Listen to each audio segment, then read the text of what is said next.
Alrighty, and in the bottom left position as the teal Zerg, we will have Trutacz playing for Team iFU, and at the bottom right, playing for Team LRM, and at the bottom right as the orange Protoss, we will have lancerx playing for Team iFU.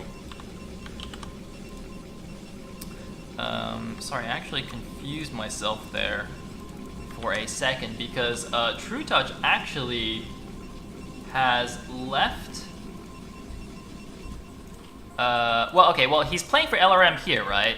And then I think for Gambit's Cup 4, he was going to be playing for Team NetWars, which is the all Polish team, or I think it's all Polish.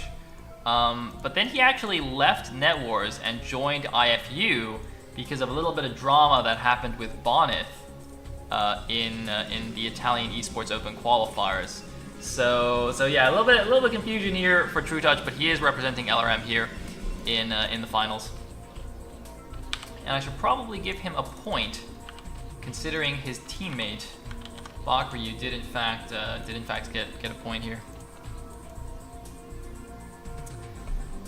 Alrighty then. I'm actually glad there's some different matchups here. So LRM is kind of like the all Zerg pro team. They're just like a ton of really good Zergs plus Mad. Whereas iFU is a little bit more diverse here. lancerx coming out. He's actually going for the Forge first, interestingly, rather than the Gateway expand that's super popular nowadays. Meanwhile, Trutacz going for this overpool as normal. Alrighty, overpool expand, and luckily for Lancer, oh no, that's a second scout. Interesting, so Lancer doing the double probe scout here, just to see exactly what his opponent's doing. He's gonna know from this timing it's the overpool expand. I think you need a cannon first, right? Because they're in close spawns? But he's not gonna do it. Very interesting, he's actually not afraid of the Zerglings. I guess actually, wait, maybe you don't need to do cannon first, because if you see the hatchery, he can't make 6 lings. So maybe this is okay? I don't know, this feels a little bit close. If he made 4 lings and he runs straight over there. Oh, he didn't though. Oh wait, no, maybe he did. But he's gonna chase the probe. Could he actually have killed this cannon if he ran straight over with 4 lings? I'm not really sure. It's pretty close, maybe not. Sayle, you and LRM. That's a negative on that one. I mean, guys, I don't even have enough APM to observe a replay. How could I possibly be on LRM? Oh man. All right, so the Zerglings. Oh, you see, it's not that close. The Zerglings are actually here. I mean, it is close, but you see, the Zerglings could have been in here in time. He forced a probe pull with just 2 Zerglings. That's not bad. That is not bad, guys. Yeah, I just realized casting without the unit panel at all might be interesting too. You know, it's like playing on hard mode. It's like Brood War, you know, as if Brood War wasn't hard enough. It's legendary difficulty for Brood War to just like click a building and just know what it is without seeing it. It's good stuff. I mean, the thing is, if you think about it, like in the live obs, I can't see what's building and stuff anyway, or what's upgrading, so that would be the same. The only thing I'm missing really is upgrades, I guess. The only thing I'm missing is upgrades and being able to tell like what a building is as it's building, but I feel like most of the time I should be able to know just from seeing timings, right? So let's try that, guys. It's like playing Minesweeper without actually right-clicking, without flagging anything. Somebody told me about that. I was like, oh, that sounds interesting. I tried it. It was actually really fun. Or for anyone who plays Osu, it's like playing the hidden mode on Osu, where it actually doesn't show you, or it hides the dots that you're supposed to click. That's pretty fun. Anyway, first Sayle is poking out here. Interestingly, built the core at the front. So the reason this is here is he went the Nexus first, so he actually got the supply, the population supply from the Nexus. So he delayed this pylon in his main, which meant he had to build the core here because he had no other pylons. Also, this is the Stargate, right? It's gotta be the Stargate. Wait. All right, good. I mean, it could be a gateway. It's the same size as a gateway, but you know, like you look at this, you're like, oh, it's a Stargate. It's a Stargate. And it looks like some lings are just poking around. I think the scouting probe died, right? Oh, I can't see kill counts either. Oh, that's actually one thing that we do want to see, right? I want to see kill counts. So this guy killed the probe. And there's no additional scouting probe here. Just a second precautionary cannon from lancerx at the front. It's actually kind of interesting. He didn't send a second scouting probe. He's just going to wait for his Corsair to come out. That can potentially kill you in PvZ. But I guess lancerx is like, well, I'm not playing against Eon Zerg, so it's probably fine. Anyway, looks like Spire is on the way. Actually, that looks a little bit fat for a Spire. Is that a Spire? It is a Spire. All right. I guess the Spire's just really fat while it's growing up, and then it slims down a little bit, loses a little bit of weight. Like, doesn't that look really fat for a Spire? I want to see what happens when this finishes. It definitely shrinks. All right. Ooh, +1/+1. Sayle Zealot coming out from lancerx, the Neo Bisu style. That's got to be Citadel, right? It is indeed. And second gateway. Perfect. Excellent. Most excellent. So now he's going to go and have a look. He's going to be like, okay, no second gas. Got a hatchery here. I'm not going to die. Excellent. He can potentially try and kill this, although I think the Scourge will be out in time. So he will have to leave without killing this. Well, actually, might get one. With the second Corsair, he might actually get this one, which is pretty nice. Yeah, he is indeed. And the Scourge pop out just in time to not do anything. If the second Corsair didn't come, I think the Scourge might have actually killed this. The second Corsair helping its buddy out. So we got some Sunkens, we got a hatchery, and either a Den or an Evo. Okay, it looks like that's the Evo, actually. The Den is here at the natural. I probably could have guessed that, actually. Most Zergs put the Den at the natural and the Evo at the third, even though I think it's kind of interchangeable. You can do either or. And we got Templar Archives, and we got a trapped probe here, so that he can actually stack the Corsairs, although he doesn't have a cannon protecting his Stargate right now, so he's going to eat one Scourge hit from the camping there. Wait, did that cannon just miss? Wait, did you guys see that? That cannon definitely shot this, right? Wait, it has full health. I think that cannon shot just missed. Interesting. Alright, so it looks like Zealot's moving out. No upgrades yet. Presumably they'll be done soon. How are the Hydra upgrades? Looks like speed is on the way. It's an interesting sunkening positioning? Sunken position. Is that a 6th hatchery? I guess that is, right? Alright, so this is just gonna peace out. I have no idea why he's going to the 6 o'clock. I mean, I guess, is he just gonna expand? Super quickly? Maybe. Or I guess just at least clear out any Zerglings. Sometimes Zergles leave like one Zergling here, just to see what's going on. An Overlord looks like it died as well, by the way. Trutacz getting a little bit supply blocks now. Meanwhile, do we have upgrades? What are the upgrades? Looks like... Wow, leg speed actually... Wait. Oh my god, I think he forgot leg speed. Leg speed is so late. Leg speed and +1 are supposed to finish at the same time. Wow, okay, so lancerx messing up the build here. Oh my god, lancerx, he tried to do the freaking Bonneth build that Bonneth used to tilt Trutacz off the face of the earth. The double DT, mass speed law timing, except he completely screwed it up and forgot his leg speed. So now he's just walking in here with just the DTs. Could you imagine if there were 8 Zealots here right now, if there were 8 +1 speed lots, how crazy this attack would be? Oh my god, he's even just gonna sack a whole bunch of these Corsairs as well. He lost like 3 Corsairs there. I don't think that's worth it. Yeah, he supply blocked Trutacz a little bit, but I do not think that's worth it at all. Whoopsie daisies. 2 more DTs even. Holy moly. Is he even getting Storm? Okay, he's finally getting Storm. This is the incorrect execution of this build, ladies and gentlemen, I believe.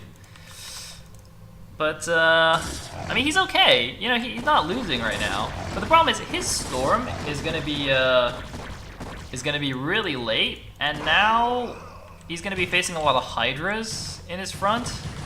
Is there an Overlord around here?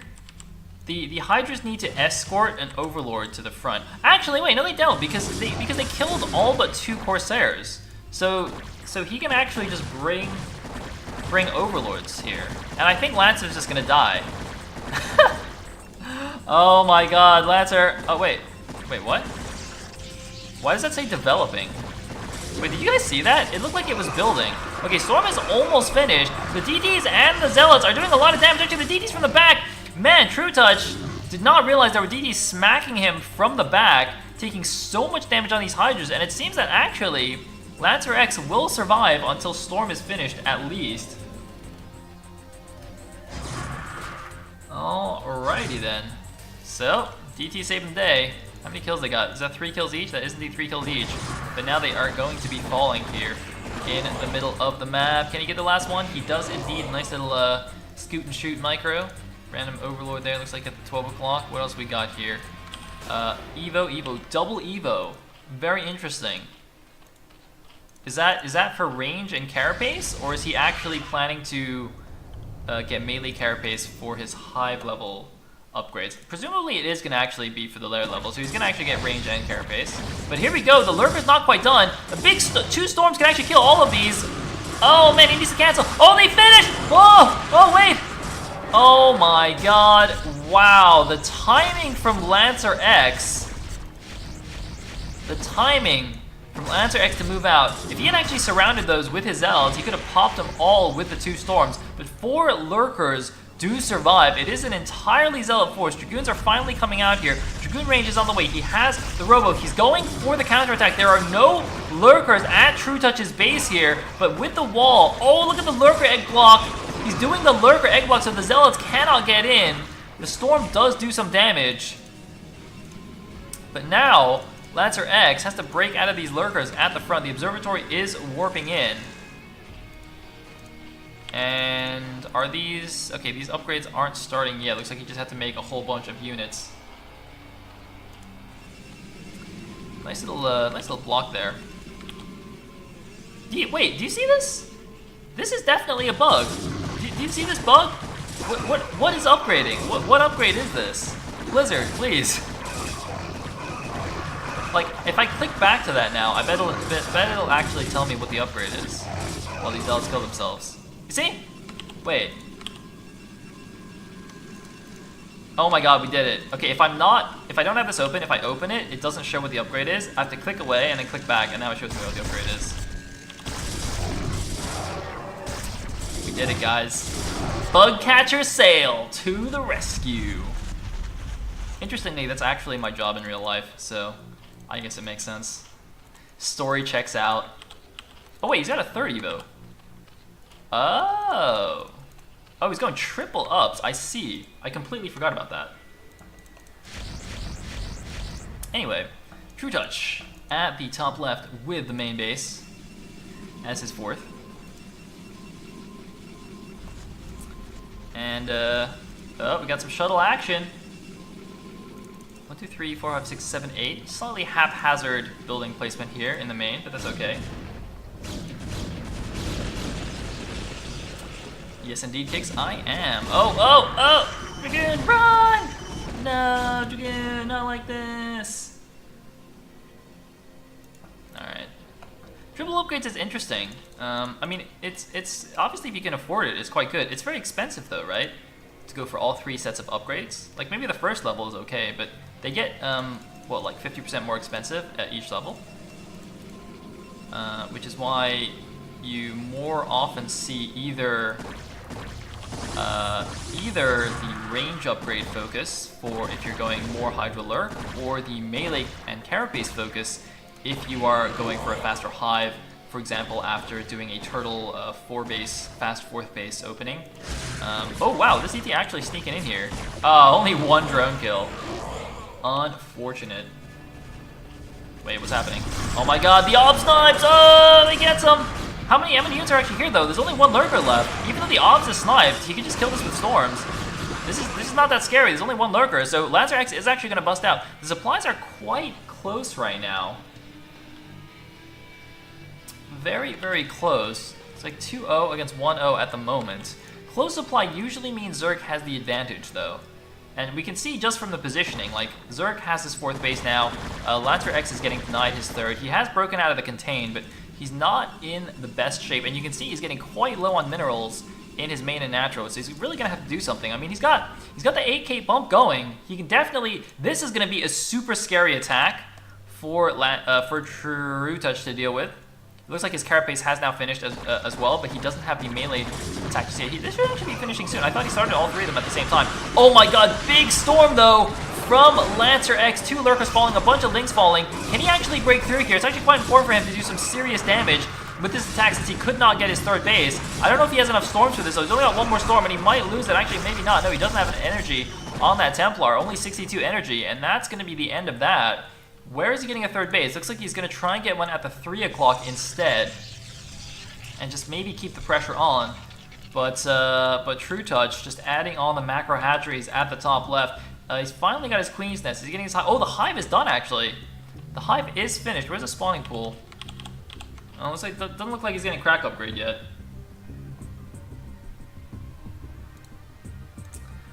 Okay, interesting.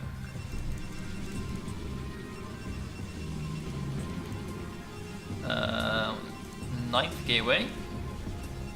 Not bad. You generally want to add on the infrastructure as you're taking your base. So by the time you start mining from the 3rd base, the gateways are finished, and you can immediately make use of the boosted income.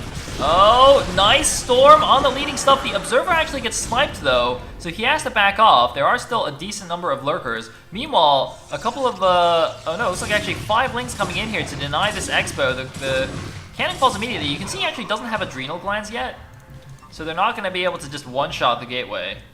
But they are still going to be very, very annoying here. I'm actually surprised how well lancerx is keeping in this game.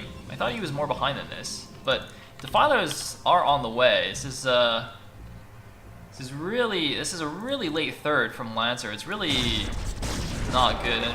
And the thing is, not only does getting a late 3rd mean, you don't have the extra income, but it also means your main and natural mine out faster, because, as soon as your 3rd finishes, you usually transfer some of your workers to that new base, whereas if you don't take it for a really long time, you just keep mining your main and natural, and that's why he's got pretty much no minerals left there anymore. And is now facing a huge attack coming in here. His army's actually separated. So half the army's going this way. The other half is actually going up the top side for some reason. More units that were there. Oh my god, Trutacz not paying attention, walking straight into a storm and losing all of these Hydras. Great storm there. Meanwhile, the small task force moving to the top left is just going to ignore this lurker, walk up here. There's actually no Nidus. Is that a Nidus? The Nidus is not quite finished yet. They could potentially do some decent damage here at the new base. Although these cracklings, I think, looks like okay, Adrenal Gland has finished, and oh man, the Nidus I think actually just finished, or maybe he actually just made a bunch of units. Yeah, that was actually just production from those 3 hatcheries. He just made all those Hydras. But look at this, the Protoss army breaking through the front yet again. Let me just click through. Okay, looks like main base is gone here for Lancer. Natural almost gone. What else do we have? Still just the Defiler Mound that I can see. Any Queen upgrades? That was a bit optimistic, but there you go. The 3rd base, though, is protected. Lancer seems to have quite a low probe count. Wait a minute, Lancer's got like no probes. He's barely got 12 probes at each base. He doesn't even have any at his main. Where the heck did Lancer's probes go? Did I miss some kind of epic lurker drop or something? Wait, I mean that actually partially explains why, despite being at even supply, Lancer is actually able to fight Trutach's army. Because even though supply-wise Trutacz should be ahead, Lancer actually has no probes, so he actually has quite a big supply in just the army. But obviously, in the long run, it's not a good game plan to have no probes. All right, so LRM could potentially go up 2-0 here in this series, which is very interesting because I believe LRM played against iFU in the very first round actually, and iFU destroyed them like 4-0 or something. So, going up 2-0 now in this series is pretty interesting, but I guess that's what happens when you play a bunch of best of ones. Anything can happen, and here we go, another big exchange in the middle of the map. Baku, by the way, also stepping it up quite a bit in that first game. Very surprised to see Baku in that form. Like Trutacz, I would say is a favorite over lancerx, but Baku beating Morrowind was definitely a surprise to me. Anyway, looks like we're gonna have a bigger surround here on these Dragoons. Hydra, Lurker, Ling coming in from every side. Looks like 2-1 for the Hydras and 1-1 for the Lings. What do we have? 3-0-0 on the Protoss army. 2 Archons coming in to support their buddies, and looks like we'll hold off yet again. Look at this, lancerx feels like he should be so far behind, and yet he's still somehow able to come out very close in every one of these engagements. He's actually going to win this engagement again. This is so interesting. I think he was trying to expand here, by the way, and it's gotten shut down by a few Zerglings, but at least he's taking a 3 o'clock, and now Trutacz just mined out his main. He's pretty much mined out his natural as well. But he is taking the top left natural. Interestingly, he transferred some drones there early. Quite early. Alright. This is Protoss now fighting back down on one base. He's going to try and clear out the 6 o'clock and take this. He's going to be a little bit careful because while his army is all down here, like the 3 o'clock is actually quite vulnerable to counterattack. He doesn't have any High Templar here. He's not actually even mining this gas. Lancer is not mining his 3rd gas. And he's no High Templar protecting that base. So a counterattack there could be quite deadly, but it looks like Trutacz is actually just going to go for the attack here at the 6 o'clock. He's just going to engage the Protoss army. He's going to do a pretty good job. He's going to force Lancer's units back, but his units are actually, oh my god, they're bugging out. There was a traffic jam on the ramp and actually forced half his army back into the Zerg, and he lost them for no reason. Nice plague there on the few units that are here. Quad Dark Templar coming out because I mean, Dark Templars are a good unit. I mean, these are the classic panic unit. When Protoss is about to lose the game, they always just make 10 Dark Templars and just praise RNG for the win. Unfortunately for Lancer, this isn't a PvT, because if this was a Terran, he might actually win with that strategy. And GG, or not, and Trutacz takes game number 2 in favor of Team LRM, which means LRM is now 2-0 in this series. One more win, and they will take home the first place prize of $250. That is, it's pretty nice. It's pretty nice.